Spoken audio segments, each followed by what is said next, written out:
Okay, so in the last video we took a look at building up some functions, and we wrote this simple program where we call a function, we sleep for a little bit while that function's happening, and we go through some driving techniques. Now, using this you could drive around the game field and do all sorts of things. But now let's change it up a little bit and modify these functions so they've got a little more information present. I'm just going to take this piece of code here and dump that, we don't need it anymore. And I'm going to get rid of my other functions other than forward, because what I'm going to do is modify that function, and it'll be easier to copy that function out once it's been finished than it will be to just try to edit all of them. So anyway, I've got my forward function here. I've kept stop because it's standalone. It's not going to do anything else. And within this one, I'm going to click on the little gear here. By clicking on the gear, that opens up this little sub-programming environment, and I'm going to add this input name into the function. And here I could say time. So let's say time. So I've created a new variable called time. So here you can say now it says to forward with time. I'm going to click on that. And I'm going to come back to Robot Mesh and grab that sleep for 3 seconds and stick it in there. So now this hasn't changed much other than now every time we go forward, it's going to sleep for 3 seconds.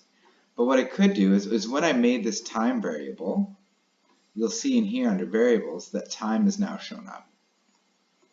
I can grab time and stick it in the sleep for. And this allows me to call the time within the function.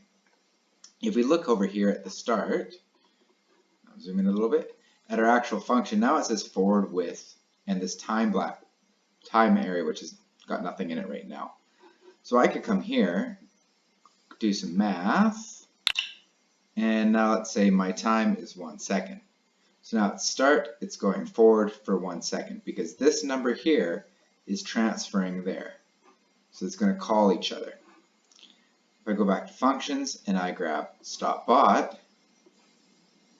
stick that in there, and we go start, we'll see that our robot goes forward for 1 second.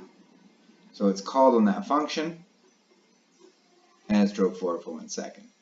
Now you could take this, right click on it and duplicate, and you could redo your forward backwards. So let's just say reverse, and reverse is pretty straightforward. We would just reverse the two motors. So now we've got one for reverse. I'll stick that down there. If we go to functions, you'll see now we've got reverse. And we can add a time in there as well. And we'll just throw function stop bot in there again. Hit play, and it'll go forward, backwards for 1 second. Now you could go through now, add your right, left, and make a little pattern using this sort of function. And yeah, that's it for today.